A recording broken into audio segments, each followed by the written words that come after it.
Hello again, and welcome back to another one. And today we have a couple of topics to cover. One that shouldn't be the case based on popular narratives on social media, also from the likes of El Jamar when it comes to Eminem, as bel-air star Coco Jones recently revealed the first song she memorized. More on this in a bit. Today we also have more from TPain, who recently joked about the kind of music he made and how Drake took up the mantle. That sparked some hilarious reactions, as many online believe TPain is spot on with the joke. More on this in a bit. And today we'll start with Rick Ross, who recently made some interesting claims when it comes to how he ranks his ability in hip-hop music compared to the likes of Drake, Jay-Z and Lil Wayne. And in a recent interview on Drink Champs, Rick Ross made the claim about him and Drake.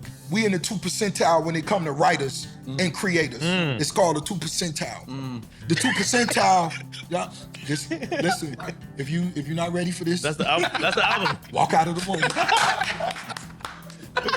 Somebody walk out the room. But the 2 percentile is when you walk into the room, you hear something, a beat or a production that you actually love. Right. It can actually create it, think of it, create it, write it, and execute it right then. Right. then.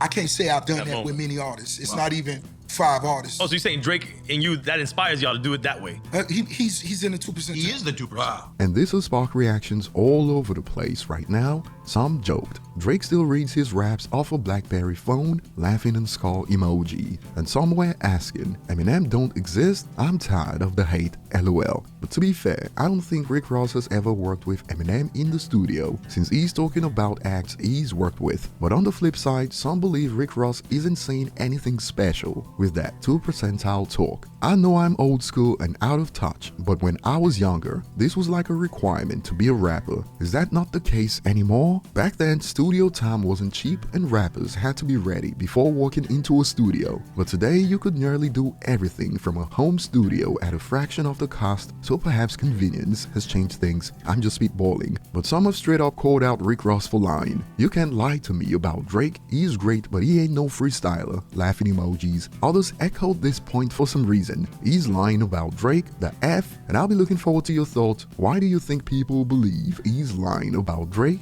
Moving on to the next point, TPain recently joked about how most of his bangers qualify as quote simp music, and he brought up examples and added how Drake took up the mantle. Check it out. I had zero confidence in any of my music. Really? I was always the simp, remember? I was always the that just didn't have any confidence that anything could happen at all. I was always wishing for a girl. I'm Sprung. Right. That was about me simping to hell. This first real simp joint. And I'm in love with a stripper. Never said I ever got her. Just said I liked her a bunch. Bartender. Oh, classic. Never took her anywhere. Just kind of, she was just a bartender. Never said we. Damn, just so kinda, but see, I think that's relatable. just me sipping from afar. Free I think drinks that's though. most guys. I think we need that back in music, though. Like The simping? I don't think Drake got it covered. Now I'm sure everyone watching this knows what simping is, but based on word on the street, It ain't me. Ain't me. word on the street says it's basically pandering with the ultimate goal to get some snatch by playing the nice guy. Some call it slow pimping that usually ends with negative ROI. Really?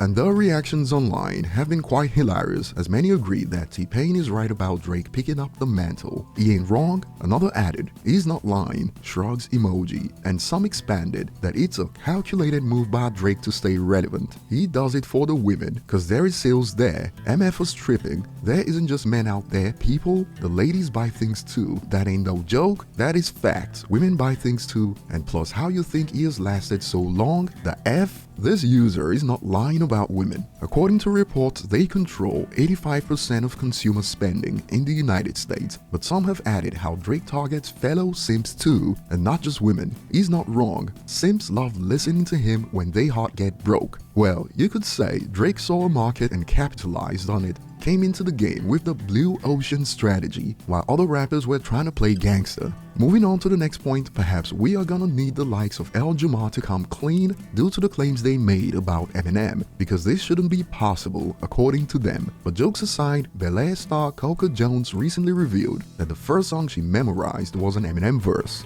The first song that I memorized was Forever by Drake. I memorized, I think, the Eminem Verse. and just to clear the air, she went on to perform the verse in the interview. He ain't had a buzz like this since the last time that he overdosed. They've been waiting patiently for Pinocchio to poke his nose back into the game, and you know rap would never be the same as you know. Smashing in the names of these hoes and establishing the name as he goes. That's all I remember. Now we love to poke fun at the likes of El Jamar because they make sweeping generalizations about Eminem that make them look and sound stupid. We have examples of many rappers who made it out the quote hood that have given credit to Eminem among others, while people like El Jamar claim no one in the hood listens to Eminem. Even rappers who sound nothing like Eminem studied his music coming up. Rappers like Takeoff, R.I.P. Share your thoughts below. Thanks for watching. Like and subscribe for more, and see you on the next one.